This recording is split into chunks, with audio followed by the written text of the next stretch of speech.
Hello, everyone, and welcome back to Horror Stories. I know many of you enjoy listening to these episodes as you fall asleep, and I'm truly grateful you're here. Before you drift off, I'd love for you to leave a comment and let me know where you're listening from around the world. And if you enjoy these stories, don't forget to like, subscribe, and turn on notifications so you never miss a new nightmare. Now, dim the lights, get comfortable, and let's begin. Story 1. I first heard about Whistling Ridge from an old man at a petrol station outside a small mountain town in West Virginia. At the time, I thought he was simply trying to frighten a group of outsiders. There were 5 of us on the trip. Me, my closest friend Daniel, Daniel's younger sister Emily, our college friend Marcus, and Marcus's girlfriend, Rachel. We had spent months planning a 3-night hiking trip through a remote section of the Appalachian Mountains.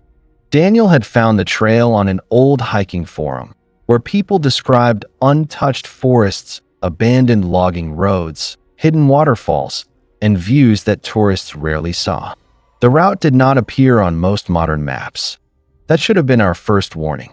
We stopped at the petrol station late on a Friday afternoon to buy water, batteries, and a few last-minute supplies.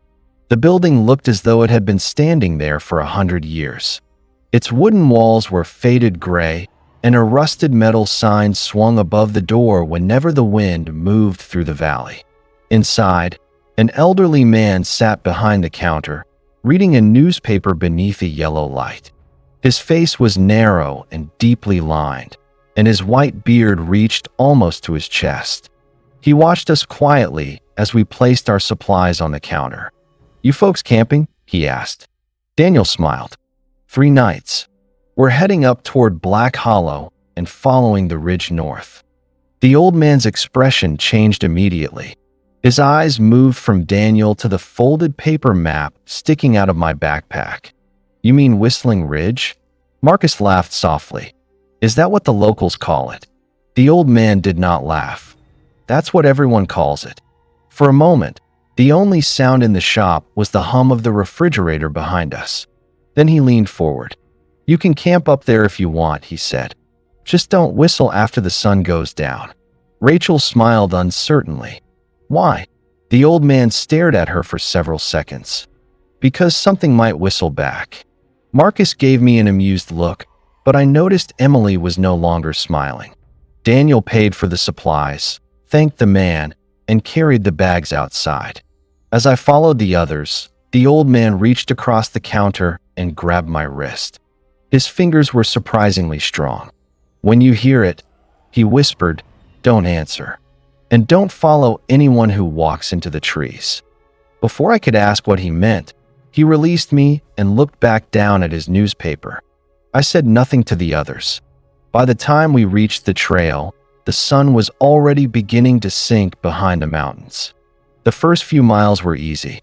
The path followed a shallow creek through a forest of oak, maple, and hemlock trees. The evening air smelled of wet soil and pine. Somewhere above us, birds called to one another before settling for the night. It was beautiful, but there was something strange about the forest. The deeper we walked, the quieter it became.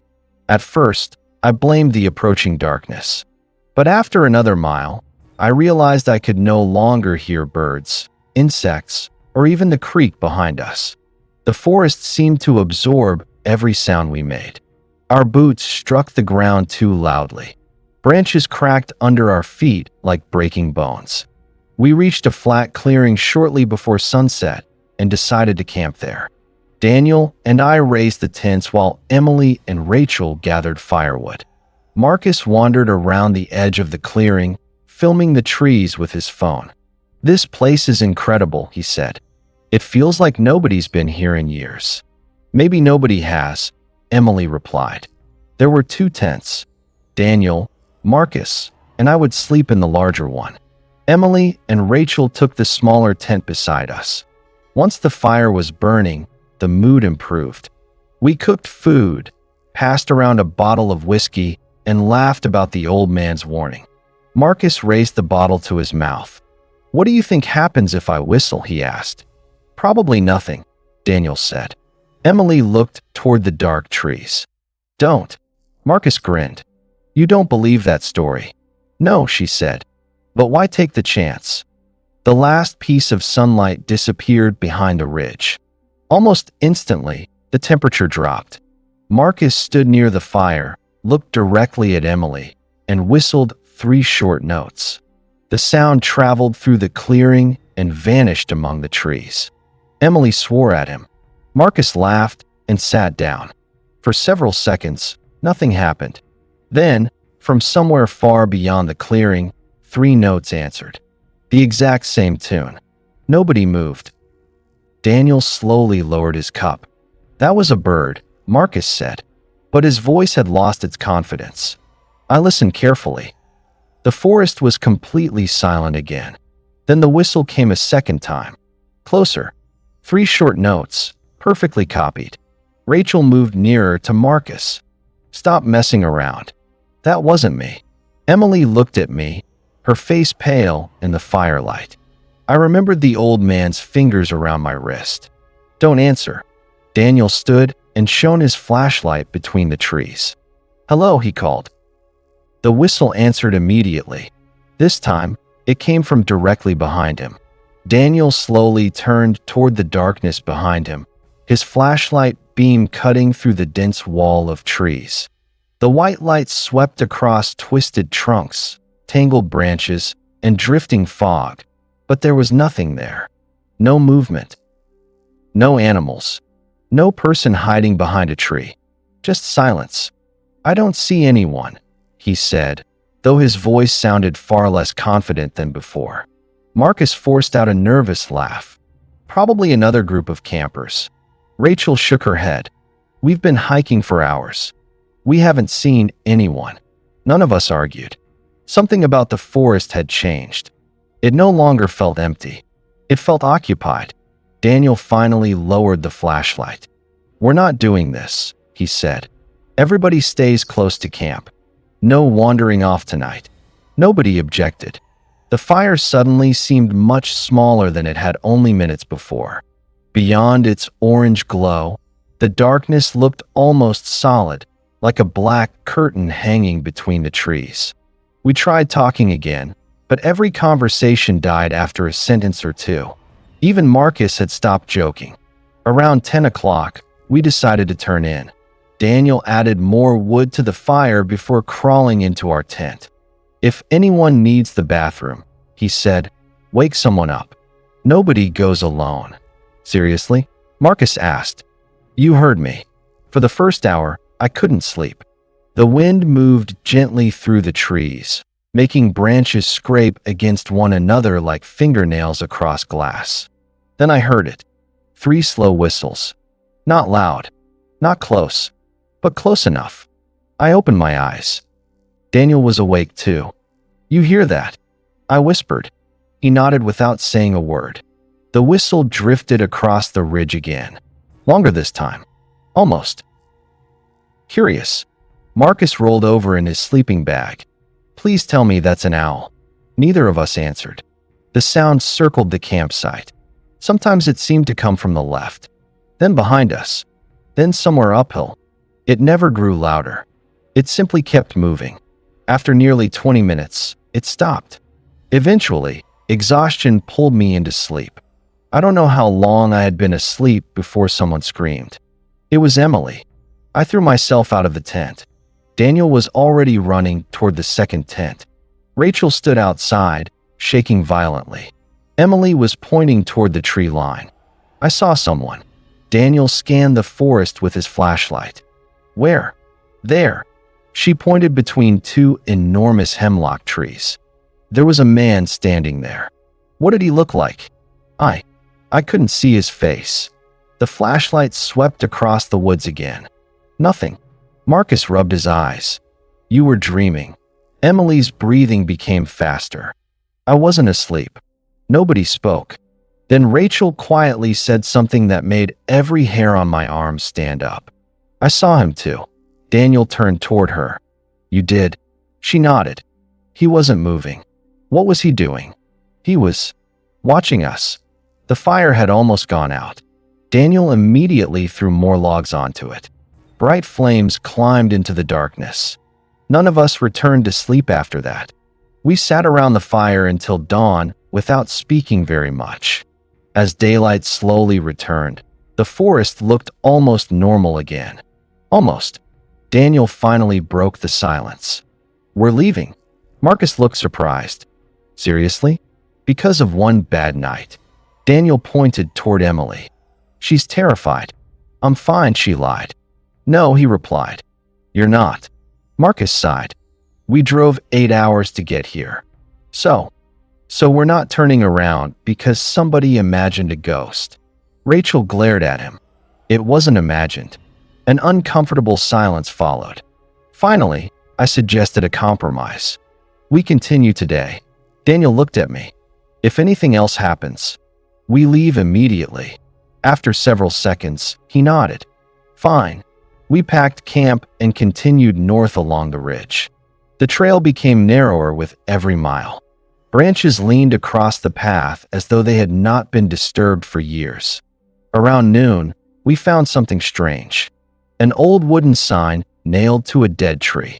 Most of the paint had peeled away, but a few words remained. An O whistling below it, almost impossible to read, was another sentence. "Do not follow the sound." Marcus frowned. "Someone's definitely committed to the joke." Daniel photographed the sign. "There aren't any recent footprints." He was right. The trail behind us showed our own boot prints clearly. Ahead, nothing. It looked as though nobody had walked that path for months. Even stranger were the trees. Many of them carried deep scratches, running from the ground nearly 8 feet into the air. For perfectly parallel marks. Too wide for a bear. Too straight to be natural. Rachel ran her fingers over one of them. "What made these?" Nobody answered. An hour later, clouds rolled over the mountains, turning the afternoon strangely dark. The air became heavy. Not humid. Heavy, as though the forest itself were holding its breath. That was when Marcus suddenly stopped walking. "What?" He didn't answer. He simply stared into the woods. "What are you looking at?" Daniel asked. Marcus pointed. There, between dozens of tree trunks, someone was standing. Far away. Perfectly still. A tall figure dressed in dark clothing. We couldn't make out a face. Only the outline. Daniel raised his hand. "Hello." The figure didn't move. Emily whispered, "Let's go." Marcus lifted his phone to zoom in. The moment he did, the figure stepped behind a tree. Daniel ran forward. "Wait." We all followed him, crashing through bushes toward the place where the stranger had stood. When we reached the spot, there was nobody there. No footprints. No broken branches. Nothing. Only one thing remained. A single hiking boot. Old. Rotting. Covered in dried mud. Still containing the bones of a human foot. Emily screamed. Daniel stumbled backward. Marcus stared silently at the boot, every trace of confidence gone from his face. Then, from somewhere deeper in the Appalachian forest, a whistle echoed. Not 3 notes this time. A long, slow invitation. And before any of us could react, Marcus took one step toward the sound. Marcus stepped forward before any of us could stop him. "Marcus!" Daniel shouted. It was as though he hadn't heard us. His eyes stayed fixed on the trees ahead. Another whistle floated through the forest. Soft, almost welcoming. Marcus took another step, then another. His movements were strangely calm, like someone walking toward an old friend. Daniel sprinted after him and grabbed his backpack. Marcus spun around violently. "Let me go." His voice didn't sound like his own. It was flat, emotionless. His pupils were so wide they almost swallowed the color of his eyes. "Marcus," I said carefully, "look at me." For several seconds, he simply stared through me. Then he blinked. His face suddenly filled with confusion. "What? What happened?"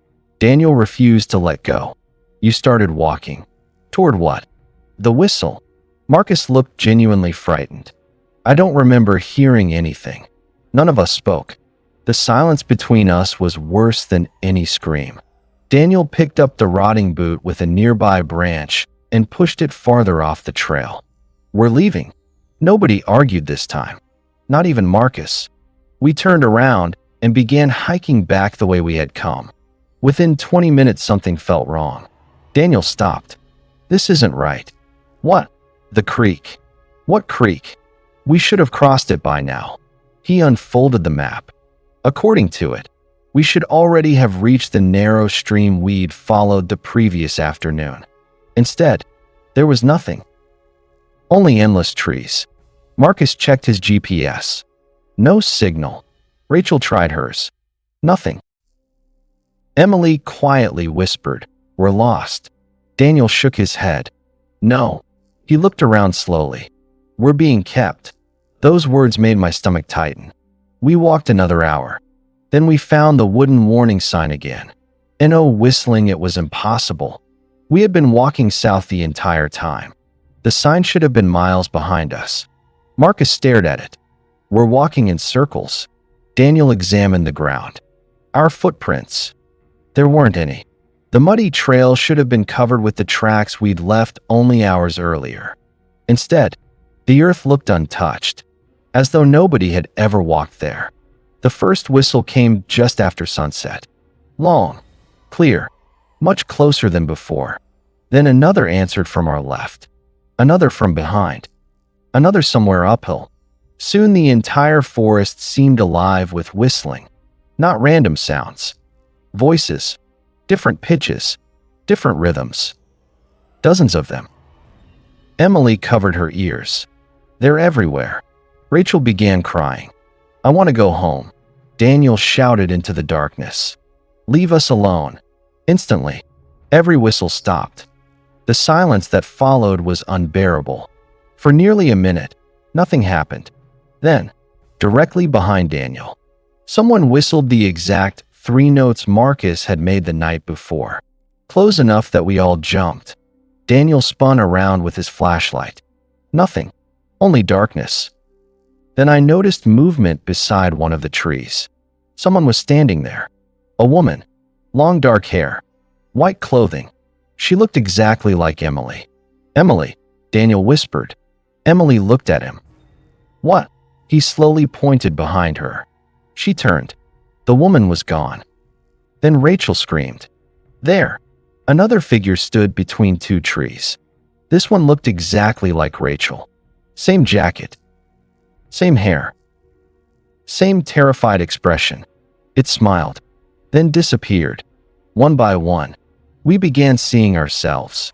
Silent copies standing between the trees. Watching. Never blinking. Never speaking. Always smiling. Marcus backed away. This isn't real. The whistle came again. Closer than ever. This time it sounded like my own whistle. My own breathing. My own voice. I suddenly understood what the old man had meant. It wasn't copying sounds. It was learning us. Night fell completely. We abandoned the trail and built a fire in another clearing, hoping daylight would help us find a way out. Nobody slept. Around midnight, footsteps circled the camp. Slow. Crunch. Crunch. Crunch. Always just beyond the firelight. Daniel grabbed a burning branch. Who's there? No answer. Only footsteps. Then, whistling. Right beside my tent. I turned toward the sound. A figure stood only 20 feet away. It looked exactly like Daniel. Except, its eyes glowed deep crimson, and its smile stretched impossibly wide. It raised one hand, slowly, beckoning me forward. Behind it, dozens more glowing red eyes opened among the trees. Watching, waiting. Daniel grabbed my shoulder. Don't look. I tore my eyes away. The moment I did, every whistle stopped. The footsteps vanished. The forest became silent again. At first light, we packed everything without speaking. Nobody cared about food. Nobody cared about photographs. We just walked. Hour after hour. Until finally, we heard rushing water. The creek. This time it was real. We crossed it. 10 minutes later, we reached the trailhead. Our car sat exactly where we'd left it. Daniel started the engine before anyone even closed their door. None of us looked back. When we reached the same petrol station that afternoon, the old man was sweeping the porch. He looked at us once, then nodded. "So, you heard it." Daniel swallowed. "What is it?" The old man leaned on his broom. "My grandfather told me the same thing his grandfather told him." He looked toward the distant mountains. "Long before settlers came here, people disappeared on that ridge. They said the mountain doesn't hunt with claws. It hunts with curiosity. It learns your voice. It learns your face. And if you answer when it calls." He paused. "Eventually something that looks exactly like you walks back out of the woods." A cold chill ran through me. "What happens to the real person?" I asked. The old man didn't answer immediately. Instead, he looked toward Marcus. "You tell me." We all turned. Marcus stood perfectly still beside the car. His face showed no emotion. Then, without moving his lips, he let out 3 soft, familiar whistles.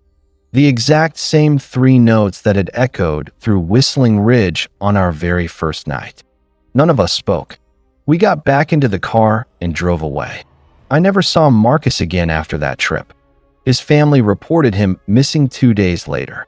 The police searched the Appalachian Mountains for nearly 3 weeks. They found our campsite. They found our footprints. They even found the old hiking boot with the bones still inside. But they never found Marcus. Sometimes, late at night, I still wake to the sound of 3 slow whistles outside my window. I never look. Because I still remember the old man's final warning. If it ever finds you again, don't answer. It already knows your voice. Story 2. I took the job at Blackwater Ridge because I needed somewhere quiet. At least, that was what I told people. The truth was that I needed somewhere far enough away that nobody would ask why I had stopped answering calls, why I had left my apartment without telling my friends, or why I sometimes woke up convinced I could still smell smoke. The position was temporary. 8 weeks in an old fire lookout tower in the Appalachian Mountains, watching for smoke, reporting storms, checking radio equipment, and recording weather conditions. There were no tourists, no nearby towns, and almost no contact with other people. It sounded perfect. The ranger who hired me was named Collins. He was in his late 50s, broad-shouldered, with a gray mustache and tired eyes. We met at a small forestry office at the base of the mountain, where he handed me a ring of keys, a paper map, an emergency flare gun, and a thick binder of procedures. "The tower hasn't been used full-time in years," he said. "But this summer's been dry, and we need someone up there. Is the radio reliable?" He hesitated. During the day, I thought he was joking. He did not smile. Collins drove me most of the way up the mountain in an old utility truck. The road narrowed quickly, twisting between dense trees and steep drops. After 40 minutes, we reached a locked gate. Beyond it, the road had collapsed into a muddy path. "We walk from here," he said. The climb took nearly 2 hours. The forest became quieter as we rose. The air smelled of pine needles, wet bark, and something faintly burned. Not fresh smoke. Something older, trapped deep in the soil. The tower stood at the highest point of Blackwater Ridge. It was taller than I expected, supported by rusted steel legs that lifted the cabin above the treetops. A narrow staircase zigzagged upward, each step creaking beneath our weight. The cabin itself was small but comfortable enough. It had a narrow bed, a desk, a propane stove, shelves of canned food, binoculars, maps, and windows on every side. From the walkway outside, I could see mountains rolling into the distance like dark green waves. Collins showed me the radio. It was an old unit built into the wall beneath the desk, with a large speaker, metal switches, and a microphone attached by a twisted cord. "Channel 1 reaches the forestry office," he said. "Channel 2 is for emergency crews." Don't use channel 3. Why not? He looked at the radio. It doesn't connect to anything. Then why is it there? Old frequency. He changed the subject immediately. Before leaving, he pointed toward the western valley. There used to be another tower over there. Tower 9. I raised the binoculars, but all I could see were trees. What happened to it? Wildfire. When? 32 years ago. His voice became quieter. The ranger stationed there never made it out. I lowered the binoculars. Did the fire reach this ridge? No. Collins walked toward the stairs. Keep your radio on during storms. Lightning can start fires before you see smoke. He descended a few steps, then stopped. One more thing. I waited. If you hear someone calling after midnight, check the channel before you answer. What do you mean? But he continued down without replying. For the first week, nothing unusual happened. My days followed a simple rhythm. I woke at sunrise, recorded the temperature and wind direction, scanned the valleys for smoke, and contacted the forestry office every few hours. In the afternoons, clouds often gathered over the distant peaks, but most storms passed without reaching the ridge. At night, the isolation felt heavier. There were no city lights, no traffic, no voices, only wind pressing against the windows and the occasional movement of animals below. I began sleeping better than I had in months. Then, on my 8th night, the radio turned on by itself. It happened at exactly 3 in the morning. A burst of static pulled me from sleep. I sat up, disoriented, and stared across the dark cabin. The radio speaker crackled.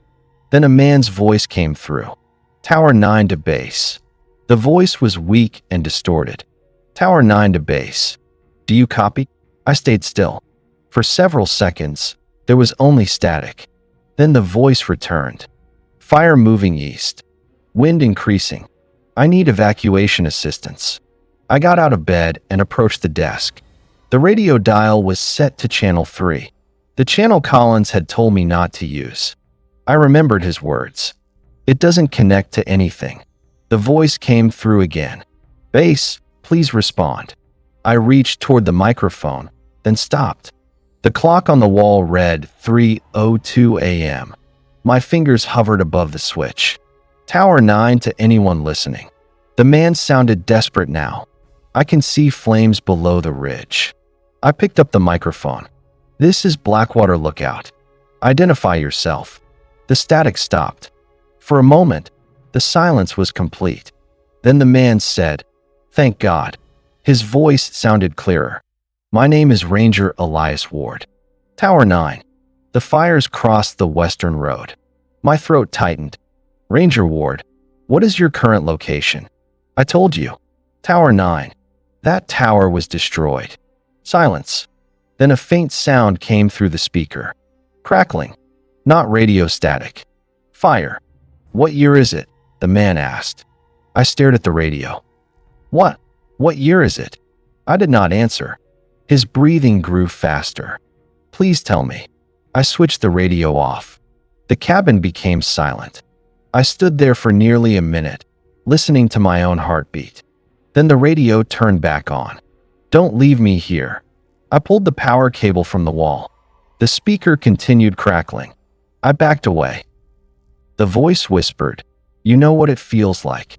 Then the radio went dead. I did not sleep again that night. At sunrise, I contacted Collins on Channel 1. There was a transmission on Channel 3. A long pause followed. "What did you hear?" "A man claiming to be Elias Ward." Collins said nothing. "Was that the ranger who died at Tower 9? Another pause. "Yes."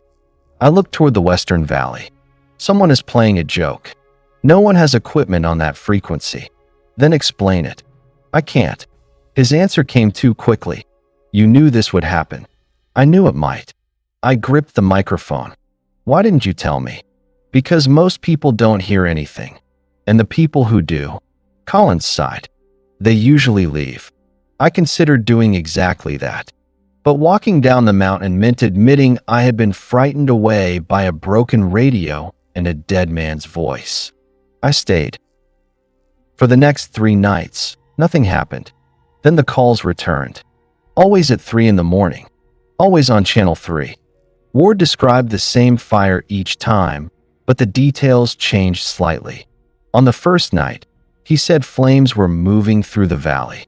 On the second, he said the staircase beneath his tower had caught fire.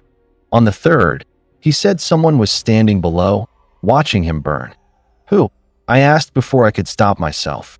The radio crackled. You. I froze. That isn't possible. I can see you. His voice became strangely calm. You're standing beside the trees. I turned toward the western window. The valley beyond was dark. At first, I saw nothing. Then a small orange light appeared between the trees. It flickered like a distant flame. Another appeared beside it. Then another. Within seconds, dozens of points of fire glowed across the valley floor. I grabbed the binoculars. Through the lenses, I saw trees burning. Flames moved between them, climbing trunks and spreading across the ground. But there was no smoke, no wind-driven glow in the sky. The fire made no sound. Do you see it? Ward asked. I did not answer. Through the binoculars, something moved among the flames. A person. He walked slowly uphill, untouched by the fire. His clothes appeared blackened. His skin looked pale. He stopped and raised his head toward my tower. Even from that distance, I knew he was looking directly at me. I dropped the binoculars. When I looked again with my own eyes, the valley was dark. The flames were gone. The next morning, I hiked west. It was a reckless decision, but I needed to see Tower 9 for myself. According to the map, the remains were only 3 miles away. The forest between the ridges was dense and difficult to cross, but I marked my route carefully. After an hour, I began finding burned trees. They stood among healthy ones like black bones, their trunks split and hollow. The ground beneath them was covered in gray ash. That made no sense. The wildfire had happened more than 30 years earlier. New growth should have covered everything. Instead, the burned section looked fresh.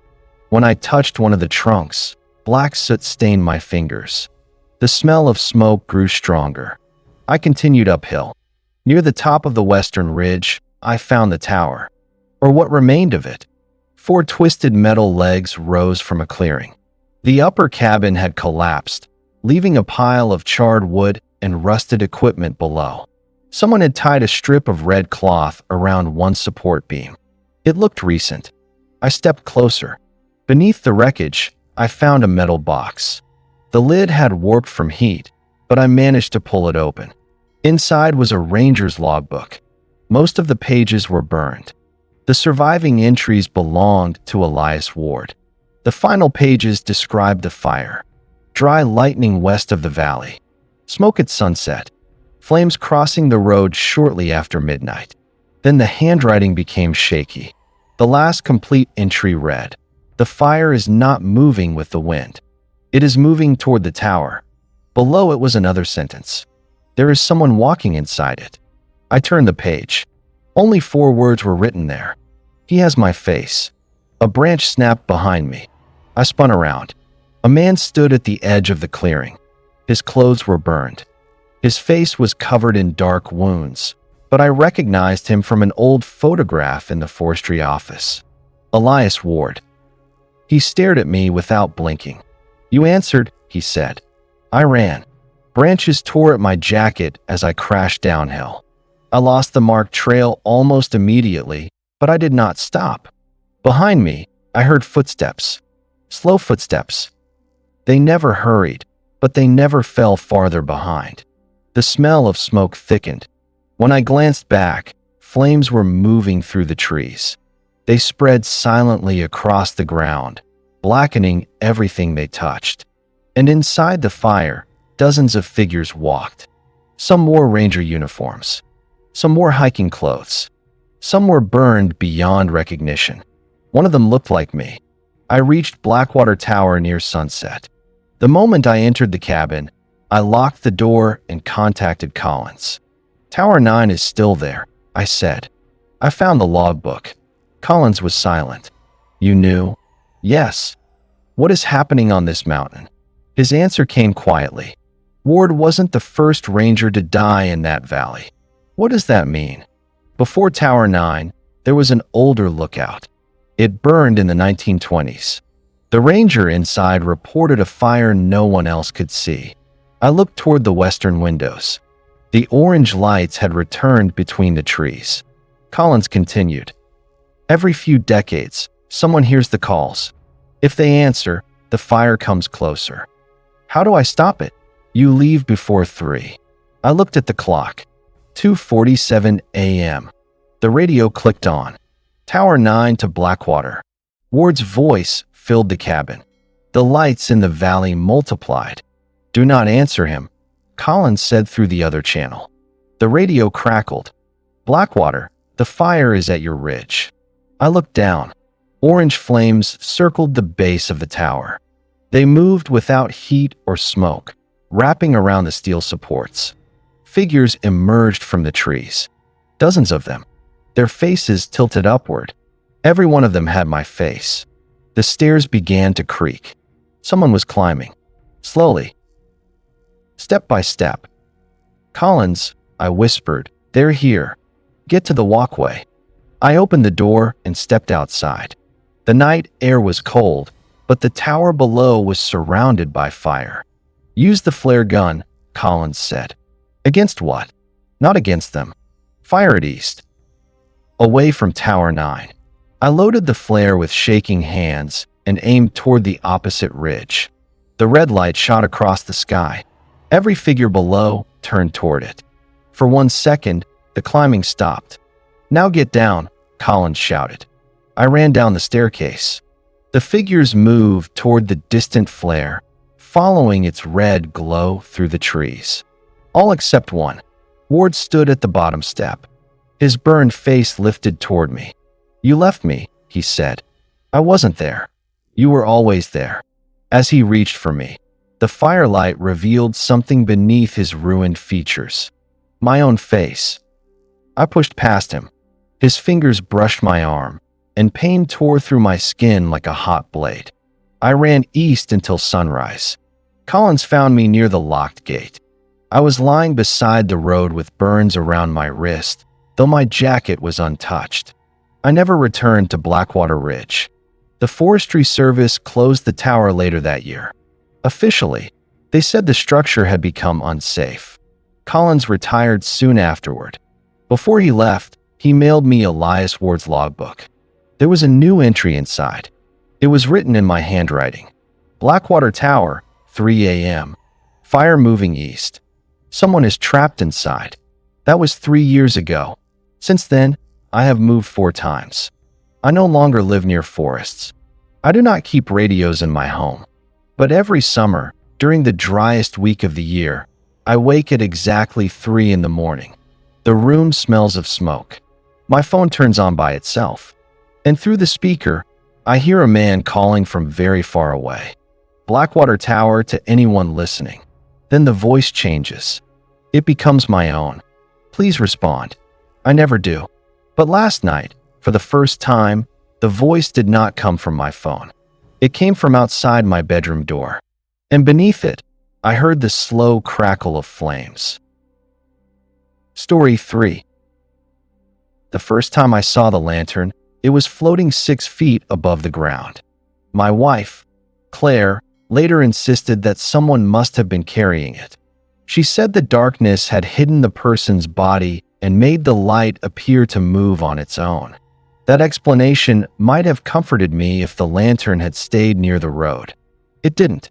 It moved between the trees without disturbing a single branch. We were driving through the Appalachian Mountains on our way to a rented cabin in eastern Tennessee. It was supposed to be a quiet weekend away with Claire, our 12-year-old daughter, Lily, and my younger brother, Nathan. We had all been exhausted from work, school, and family problems, and I thought 3 days without phones or schedules might help us reconnect. The cabin looked beautiful in the photographs. It sat beside a lake, surrounded by mountains, with a fireplace and a wooden porch overlooking the water. The owner had sent me detailed directions because the last section of the route had poor phone coverage. I had printed them before we left, but I had also entered the address into the car's navigation system. That was my first mistake. We arrived in the mountains much later than planned. Heavy rain had slowed traffic, and by the time we left the highway, the last daylight was fading behind the peaks. The main road became a narrow two-lane route that twisted through dense forest. There were no houses, shops, or streetlights. Only trees rising on both sides of us and dark mountains beyond them. Nathan sat in the passenger seat, trying to follow the printed directions with the flashlight on his phone. "You should turn left in about 4 miles," he said. "The navigation says 6. The owner specifically said not to trust the navigation. Claire leaned forward from the back seat. "Maybe we should follow the printed directions." "I am following them," I replied. "You just said the navigation gives a different turn. I'll take whichever one appears first." Nathan looked at me. "That is not following directions." Lily laughed from beside Claire. "You two argue like an old married couple." Nathan turned around. "Your father has never accepted that I'm usually right." "You're never right," I said. For a few minutes, the car felt warm and normal. Claire smiled. Lily watched the rain slide down the window, and Nathan continued pretending he understood the map. Then the navigation system lost its signal. The screen froze before displaying a spinning circle. "No problem," Nathan said. "We have paper." The rain had stopped, but wet branches hung over the road. Mist gathered between the trees, becoming thicker as the temperature dropped. We passed an old church with boarded windows and a collapsed roof. A few minutes later, we crossed a narrow stone bridge over a creek. "There," Nathan said. "The turn should be just after this bridge." A gravel road appeared on the left. There was no sign, only 2 rusted gateposts covered in vines. I slowed the car. "This is it." "It should be." The navigation screen suddenly returned. A woman's mechanical voice filled the car. "Continue straight." Nathan looked at me. "Ignore it." I turned onto the gravel road. Almost immediately, the forest closed around us. The road was rough and barely wide enough for the car. Branches scraped along both sides, making Lily sit upright. "Are you sure this is right?" Claire asked. Nathan studied the paper. "It says follow the gravel road for 5 miles, then turn right at the abandoned barn." We drove for nearly 20 minutes. There was no barn. The road continued, twisting deeper into the forest. The mist grew so thick that I had to slow almost to walking speed. Then Lily pointed toward the trees. "What's that?" At first, I saw only darkness. Then a warm orange light appeared between 2 trunks. It looked like an old kerosene lantern. The light moved slowly through the forest, traveling in the same direction as our car. "Someone's out there," Lily said. Nathan leaned toward the window. "I don't see anyone." The lantern floated steadily between the trees. No hand held it. No body moved beneath it. It simply drifted through the mist. Claire placed a hand on Lily's shoulder. "It's probably a hiker." "At night?" Nathan asked. "Maybe their house is nearby." The lantern stopped. We continued forward, leaving it behind. A few seconds later, it appeared ahead of us. I hit the brakes. The car slid slightly on the wet gravel before stopping. The lantern now hung beside the road, its flame flickering behind dirty glass. Nobody spoke. Then it moved away from us, drifting down a narrow path between the trees. Lily whispered, "It wants us to follow." Claire answered immediately, "No, it doesn't." The navigation system made a sharp sound. Recalculating. A new route appeared on the screen. The blue line directed us toward the path where the lantern had disappeared. Nathan frowned. "That isn't a road." The mechanical voice spoke again. "Turn right." "There is nowhere to turn," I said. "Turn right." The screen showed our car moving away from the marked route, although we had not moved. Then it repeated the instruction. "Turn right." Claire reached forward and switched it off. The display went black. "Use the printed directions," she said. Nathan looked down at the paper. His expression changed. "What?" He unfolded the page completely. "The directions are gone." I glanced at him. "What do you mean?" "The ink." The paper was blank. "That's impossible." "I know." He turned it toward me. The entire sheet was empty except for one sentence printed at the bottom in faded gray letters. "Do not follow the light." For a moment, none of us spoke. Then the lantern reappeared in front of the car. It floated in the center of the road, perhaps 30 yards ahead. The flame inside burned brighter. I shifted into reverse. "We're going back." The car moved backward through the fog until I found enough space to turn around.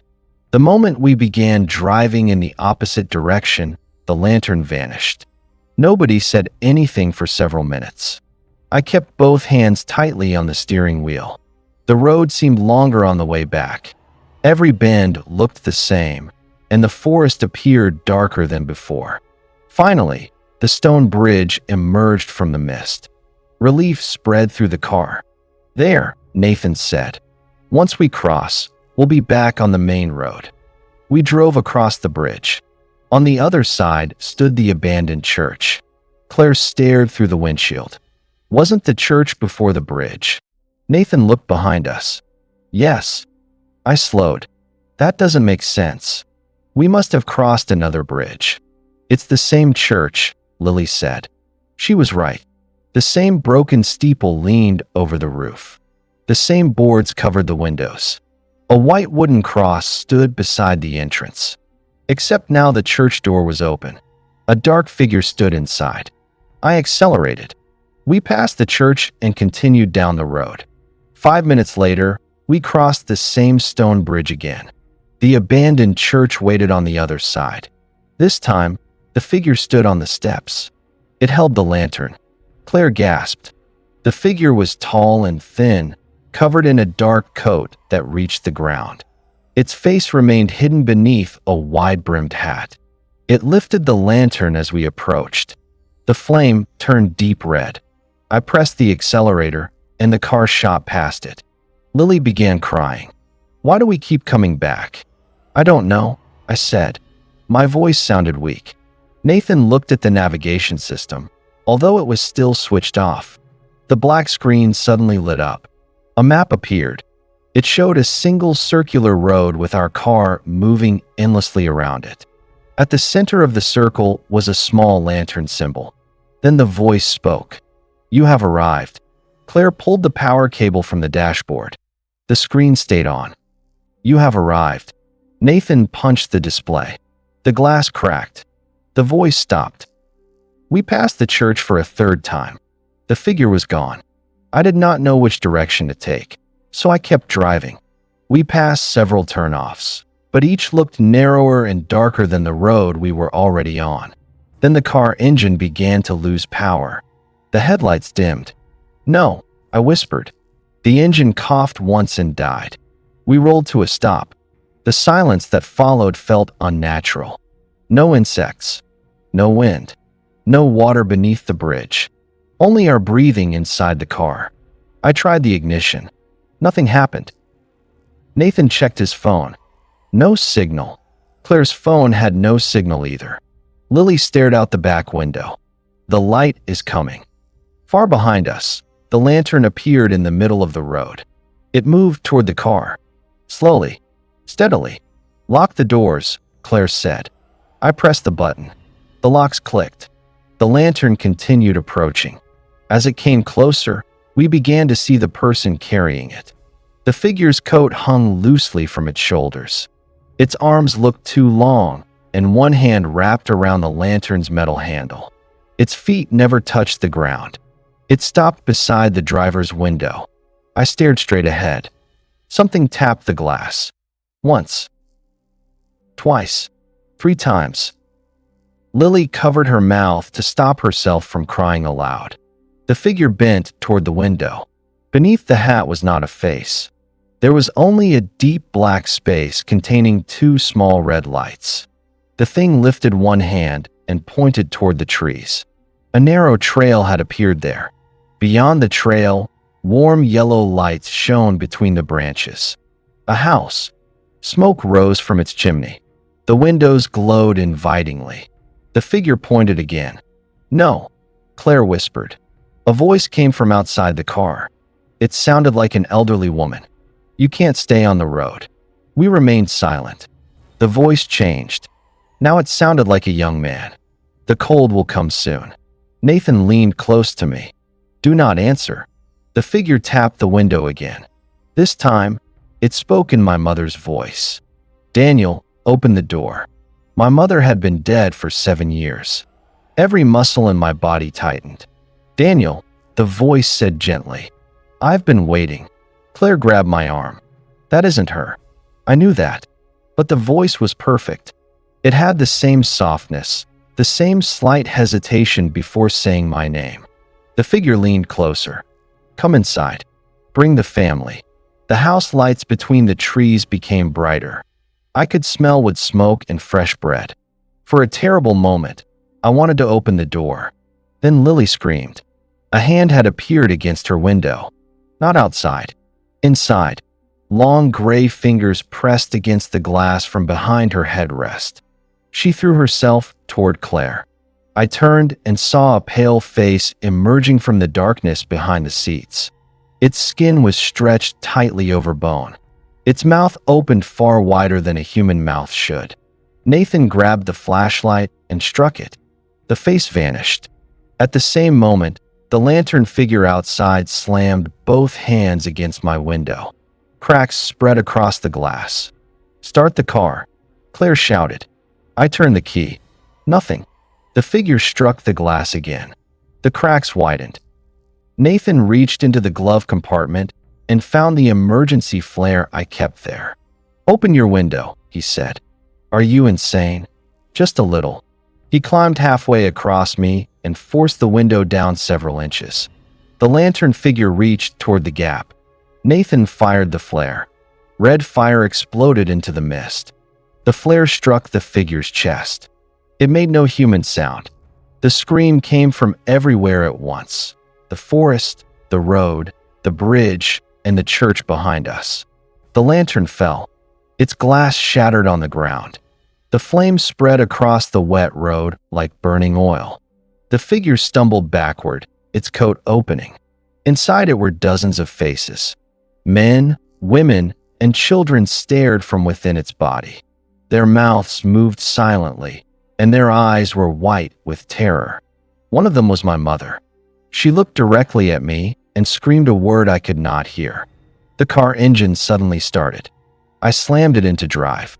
We raced forward as the figure burned behind us. The road twisted violently.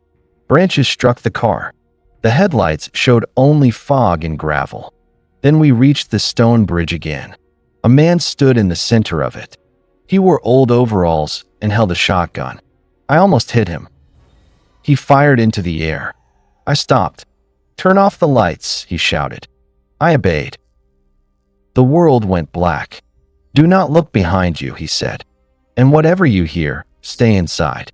The old man walked around the car, scattering something white along the ground. Salt, I realized. The forest erupted with voices. My mother called my name. A child cried for help. Someone scratched the roof of the car. Lily buried her face in Claire's jacket. The old man continued pouring salt in a wide circle around us. When he finished, he stood beside the hood and aimed his shotgun toward the darkness. The lantern reappeared at the far end of the bridge. Its flame was red. The figure carrying it no longer wore a hat. Its head was tall and narrow, with antler-like branches rising from its skull. It stopped at the salt line. The old man raised the shotgun. "You have no claim here." The creature's voices spoke together. They followed. They did not leave the road. They answered. "No," Nathan said quietly. Everyone looked at him. His face had gone pale. "What did you do?" I asked. He stared at the floor. When the car stopped, I heard Dad calling from the woods. Our father had died when Nathan was 16. Nathan's eyes filled with tears. I answered him. The lantern creature lifted one long hand and pointed at my brother. The old man turned toward Nathan. "What did you say?" I said, "Dad." The old man closed his eyes. "That was enough." "No," I said. "There has to be something we can do." The creature stepped closer to the salt line. The flame inside the lantern grew brighter. The old man opened the back door. "Get out," he told Nathan. Claire shouted, "Absolutely not. If he stays, it follows all of you." Nathan looked at me. I grabbed his arm. "You're not going anywhere." The scratching on the roof grew louder. The windows shook. The old man said, "It can take one voice, or it can take every voice in this car." Nathan slowly removed my hand. "I answered," he whispered. "I caused this." "You didn't know." I heard the warning. He stepped out of the car. I tried to follow, but the old man slammed the door and locked it. Nathan stood inside the salt circle. The lantern creature waited. The old man gave Nathan a small iron bell. "When it calls, ring this. Do not speak again." Not one word. Nathan nodded. Then the old man broke the salt line. The creature moved forward. Nathan ran into the forest. The lantern followed. For several minutes, we heard the bell ringing between the trees. Fainter, farther away. Then it stopped. The old man opened my door. "Drive now." I stared toward the woods. "I can't leave him." "You already have." I wanted to hit him. Instead, I looked at Claire and Lily. The lantern's red glow appeared far away on the hillside. I drove. This time, after crossing the bridge, the abandoned church did not appear. The road led us back to the highway just before dawn. We never reached the cabin. The police searched for Nathan for weeks.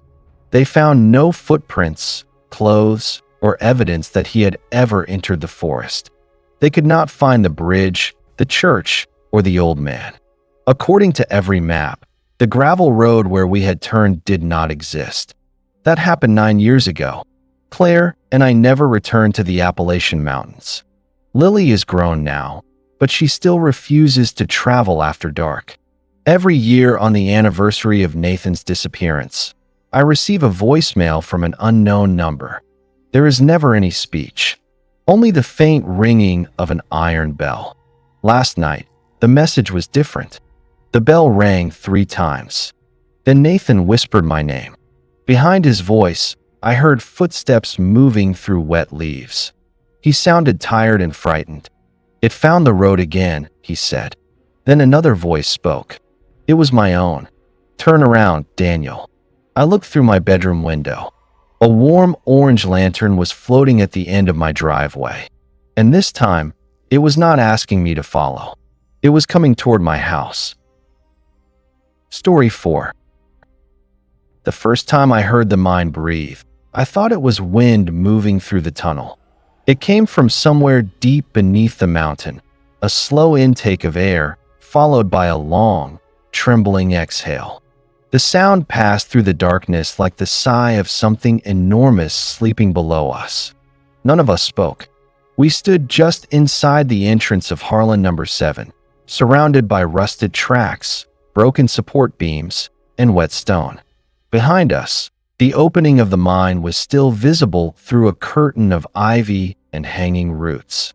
Pale afternoon light reached only a few yards inside before being swallowed by the blackness.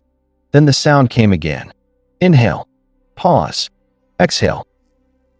My friend Eric raised his camera and smiled. "Tell me you got that." Sophie lowered the audio recorder she was holding. "I got it." "What was it?" I asked. Eric aimed his flashlight into the tunnel. "Air pressure. Old mines make noises." Sophie looked at him. "Like breathing." He shrugged. "Exactly like breathing, apparently." Our fourth companion, Lucas, had not moved since the sound began.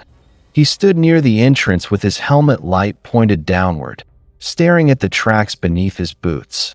"We should go," he said. Eric laughed. "We've been inside for 30 seconds. I'm serious." Lucas had always been the cautious one. He was the person who checked weather reports twice before hiking and carried extra batteries, even for a short trip. Usually, We ignored his warnings because they were harmless. That day, however, something in his voice made me turn toward him.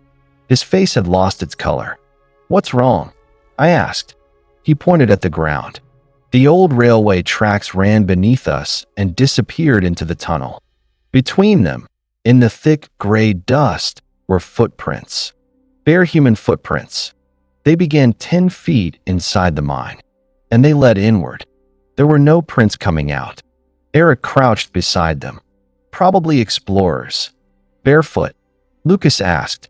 Someone trying to create a creepy video. The prints were unusually long and narrow. Each one had 5 clear toes, but the toes seemed stretched, almost like fingers. The heel marks were deep, while the rest barely touched the dust. Sophie shone her light farther down the tunnel. "They're fresh." She was right. The edges had not softened or filled with loose dirt. Whatever had made them had walked through recently. Maybe that morning. Maybe minutes before we arrived. I looked toward the dark opening behind us. Our vehicle was parked nearly 2 miles away, hidden on an abandoned logging road. We had not seen another person since leaving the highway. "I thought the mine had been sealed," I said. "It was," Eric replied. "Someone opened it." He pointed toward the entrance. A heavy iron barrier had once covered it, but several sections had been cut away. The marks on the metal looked recent. We had learned about Harlan Number 7 through an online forum for abandoned locations. The mine had opened in the early 20th century and operated for almost 60 years. According to official records, it was closed after a collapse killed 23 miners. But the local stories told a different version. They said the collapse had not been an accident. Miners had reported hearing voices behind the walls. Equipment failed without explanation. Workers disappeared from tunnels that had only one entrance. During the final week of operation, the night shift refused to go underground because they believed something was moving through sealed sections of the mine. Then came the collapse. The company claimed unstable rock had brought down a section of the eastern tunnel. The bodies were never recovered. The mine closed 3 days later. Eric believed the story would make a perfect episode for his urban exploration channel. He had invited me because I had experience hiking and climbing. Sophie recorded sound for documentaries, while Lucas knew basic first aid. We were supposed to stay inside for no more than 2 hours. We should never have gone beyond the entrance. Eric stood and adjusted the camera strap to his chest. "Let's move." Lucas remained still. "You all heard that sound." "We did," Eric said. "And you still want to go in?" "That is why we came." Lucas looked at me for support. I should have agreed with him. Instead, I said, "We stay together. No side tunnels. 1 hour in, 1 hour back." Lucas muttered something under his breath, but he followed. The temperature dropped as we moved deeper. Water dripped steadily from the ceiling. Wooden supports leaned under the weight of the mountain, many of them cracked or rotting. Rusted cables hung from the walls like dead vines. The bare footprints continued between the tracks. After several hundred yards, the light from the entrance disappeared completely. Our helmet lamps became the only protection against the darkness. Every sound grew louder. Boots scraping stone, water falling into hidden pools, our own breathing inside our masks. And beneath all of it, the mine continued to breathe. The deeper we went, the clearer it became. The sound did not come from one tunnel. It seemed to travel through the walls and floor surrounding us. Inhale. The air grew cold and pulled gently past our faces. Exhale. Warm air flowed back through the tunnel, carrying the smell of damp earth and something sweetly rotten. Sophie stopped. "This isn't pressure." Eric lowered his camera. "What do you mean?" "The sound is too regular." She removed one glove and raised her hand. "Feel the air." We waited. The mine inhaled. A current moved toward the darkness, tugging at our clothing. Several seconds later, warm air rushed back against us. Lucas stepped backward. "The whole tunnel is moving air." "Ventilation shafts," Eric said. There is no active ventilation. Natural airflow. Sophie checked the small screen on her recorder. It's repeating every 19 seconds. Eric smiled, but it looked forced. Then we found something interesting. We continued. The footprints began appearing closer together, as though whoever had made them had slowed down. Then they stopped. Not gradually. One set of prints ended in the middle of the tunnel. There was no sign that the person had turned, jumped, or moved toward either wall. The final footprints stood side by side. Beyond them, the dust was untouched. Eric filmed the ground from several angles. "That's impossible," Sophie said. Someone swept the rest away. With what? Eric did not answer. I noticed something on the ceiling directly above the last prints. 5 long scratches cut through the stone. Then another 5. They ran away from us along the ceiling. Like handprints. Lucas saw them too. No, he turned toward the entrance. "I'm done." Before anyone could respond, a metallic bang echoed from behind us. It came from the direction we had entered. A second bang followed. Then a deep grinding sound. We ran back several yards until our lights found the source. A section of the ceiling had collapsed across the tunnel. Dust rolled through the air. Rocks and broken beams formed a wall from floor to ceiling. Eric climbed onto the rubble and tried to pull away several loose stones. "Careful," I said. "You'll bring down more." "We can move this." "No, we can't." The largest rocks were heavier than any of us could lift. Gaps remained between them, but none were large enough to crawl through. Lucas stood staring at the blockage. "We're trapped." "There's another exit," Eric said. "How do you know?" "The mine map shows ventilation shafts." "You have a map?" Eric removed his backpack and unfolded several printed pages. "I downloaded old company plans." Lucas grabbed one. "You never showed us these. You never asked." I shone my light over the faded drawing. The main tunnel divided farther ahead. One branch led toward the collapsed eastern section. Another connected to a vertical air shaft near the ridge. "How far?" Sophie asked. "Maybe a mile." "Maybe." "The map is old." Lucas pushed it back into Eric's chest. "You brought us into an unstable mine using a map from 60 years ago." Eric's expression hardened. "Nobody forced you to come. I stepped between them. Arguing won't help. We find the shaft." Another long exhale passed through the tunnel. This time, the air smelled stronger. Wet soil, rotten leaves, and something like old meat. We moved deeper. The breathing became louder until it felt as though the stone itself were vibrating. Dust fell from the ceiling with every exhale. After 15 minutes, we reached a junction. The tracks divided into 2 passages. A rusted metal sign still hung from one support post. East workings, and arrow pointed left. The right tunnel had no label. According to Eric's map, the ventilation shaft lay to the right. But the bare footprints had returned. They led left, toward the collapsed section. Sophie aimed her recorder into the eastern passage. "There's something else." We listened. At first, all I heard was the breathing. Then voices emerged beneath it. Whispers. Too distant to understand. Eric moved closer. "Miners." Lucas stared at him. "They've been dead for decades." The whispers became louder. Dozens of voices speaking at once. Some pleaded. Some cried. Others repeated the same words over and over. Sophie adjusted her headphones. "What are they saying?" I asked. Her expression slowly changed. "They're saying our names." The moment she said it, the voices stopped. Something moved in the eastern tunnel. A pale shape crossed the edge of our flashlight beams. It was tall and bent forward, moving on all fours. Eric lifted his camera. "Did you see that?" Lucas grabbed him. "We go right. Now." For once, Eric did not argue. We hurried into the unmarked tunnel. The passage narrowed and sloped downward instead of upward. According to the map, it should have risen toward the ventilation shaft. Eric repeatedly checked the paper. "This isn't right." Then turned back, Lucas said. A crash echoed from the junction behind us. Then another. Heavy footsteps entered the tunnel. Slow. Irregular. Something scraped along the ceiling. We kept moving.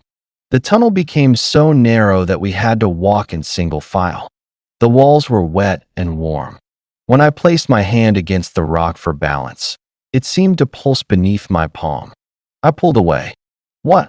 Sophie whispered. Nothing. But it was not nothing. The stone had moved. Not crumbled. Moved. Like muscle tightening under skin. The mine inhaled. Our lights flickered. During the brief darkness, something whispered directly beside my ear. Daniel. I swung my flashlight toward the wall. Nothing stood there. Only rock.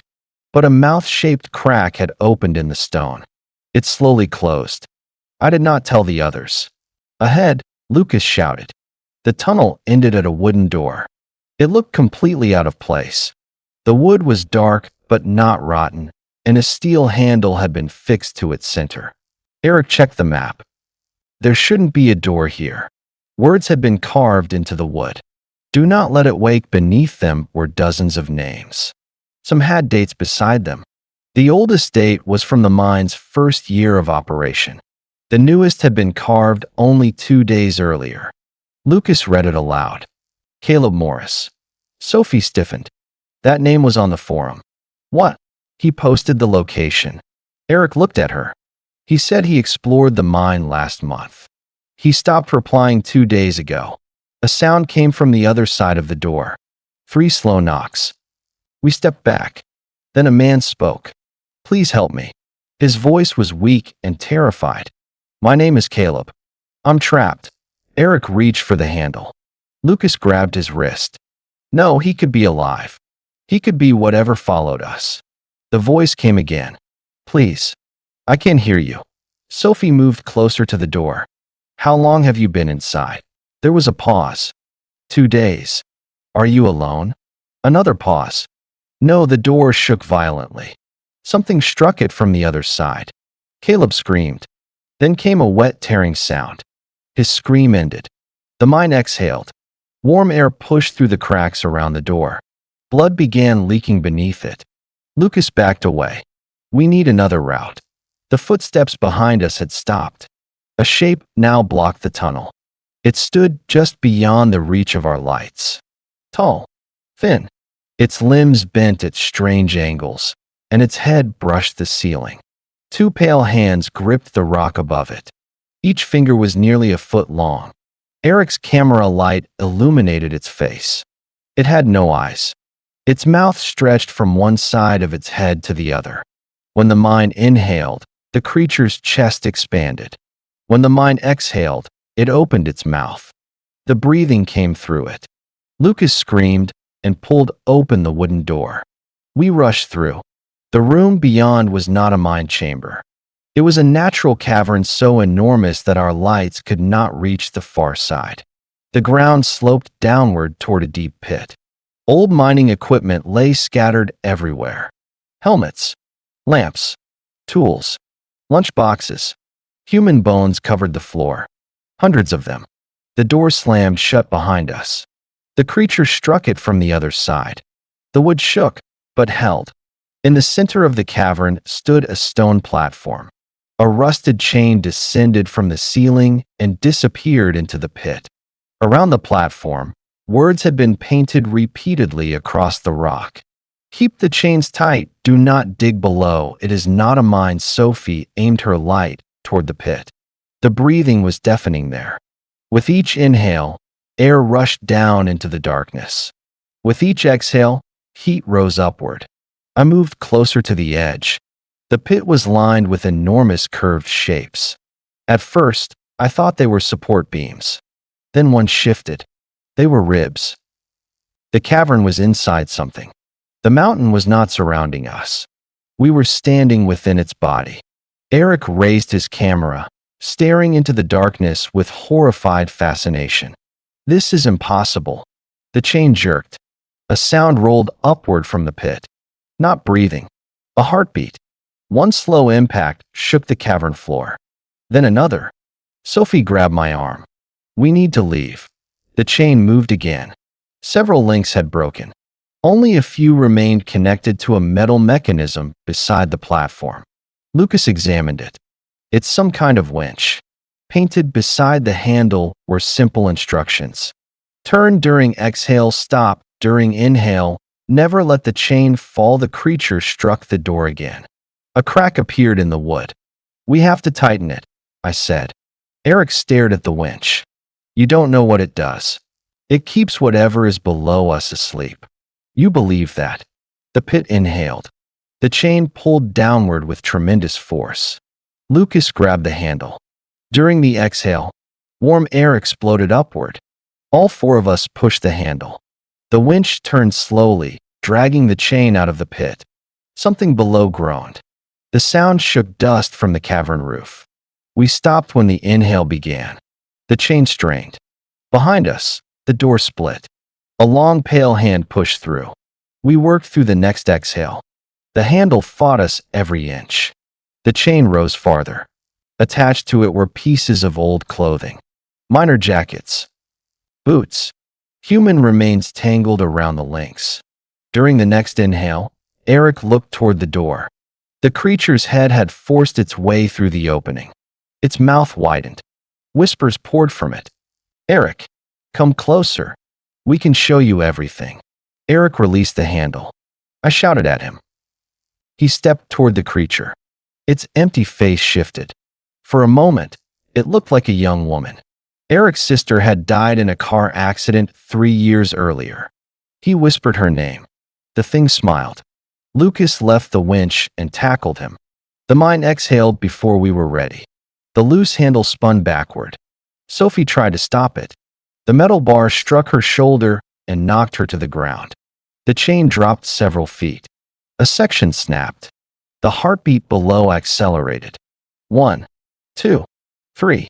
The entire cavern convulsed. Cracks opened across the floor. Bones slid toward the pit. The creature tore through the door. I grabbed Sophie and pulled her toward the winch. Lucas and Eric struggled near the cavern wall. The creature crawled toward them, folding its limbs like a spider. Turn it, I shouted. Sophie could barely move one arm. Together, we forced the handle around during the next exhale. The broken chain rose. Below us, something screamed. The sound did not come through the air. It traveled through my bones. The creature froze. Its head twisted toward the pit. Dozens of voices came from its mouth. Stop. Let it wake. Let us out. Eric broke free from Lucas and ran toward the chain. He pulled a climbing axe from his pack. Before I understood what he intended, he swung it at the remaining links. The blade struck metal. Sparks flashed. What are you doing? I screamed. His eyes were empty. She's down there. He swung again. The chain cracked. Lucas charged him. The creature reached them first. One long arm wrapped around Eric's body and lifted him from the ground. For 1 second, he looked directly at me. The emptiness vanished from his face. He understood. Then the creature opened its mouth and pulled him inside. His body folded impossibly as it disappeared. The mouth closed. Eric's camera dropped to the floor. From inside the creature came his muffled scream. Lucas attacked it with the climbing axe. The blade sank into its back. Black liquid sprayed across the rocks. The creature struck Lucas. He flew into the winch and collapsed. The chain slipped again. The cavern floor rose and fell beneath us, like a chest preparing to wake. I grabbed the axe from Lucas and buried it in the winch mechanism, blocking the gears. Run, I shouted. Sophie helped Lucas stand. A narrow crack had opened in the cavern wall during the shaking. Cold air flowed through it. We squeezed inside as the creature crawled toward us. The passage climbed steeply. Behind us, the cavern filled with the sound of breaking chains. We crawled through mud and roots until pale light appeared ahead. The passage opened on the mountainside. We fell into wet grass beneath a gray morning sky. The ground behind us shook. Trees moved though there was no wind. For several seconds, the entire mountain rose. Not much. Only a few inches, but enough for rocks to roll downhill and birds to explode from the forest. Then it settled. A deep exhale passed through the valley. Warm air poured from the mine entrance below. We never saw Eric again.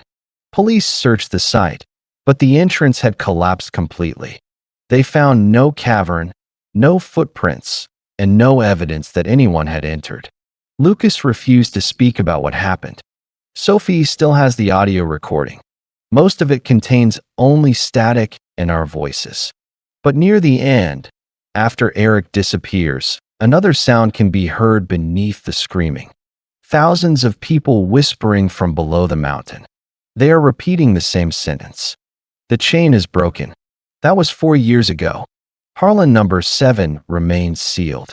The state placed concrete over the entrance and surrounded the area with fences. It did not help. People living near the mountain began reporting strange things. Water wells turned warm. Animals disappeared. Cracks opened in house foundations. Some nights, residents wake because their beds are slowly rising and falling. They say it feels as if the ground beneath them is breathing. Last month, Sophie sent me a new recording. She had returned to the area without telling me.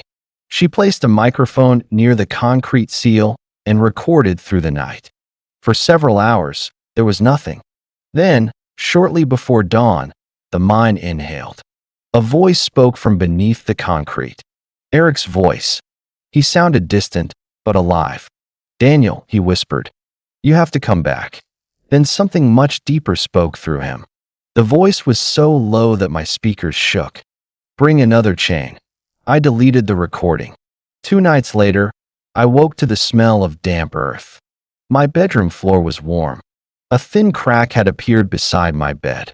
When I placed my hand near it, air moved against my fingers. The floor inhaled, then it exhaled, and from somewhere far beneath my house, Eric began screaming.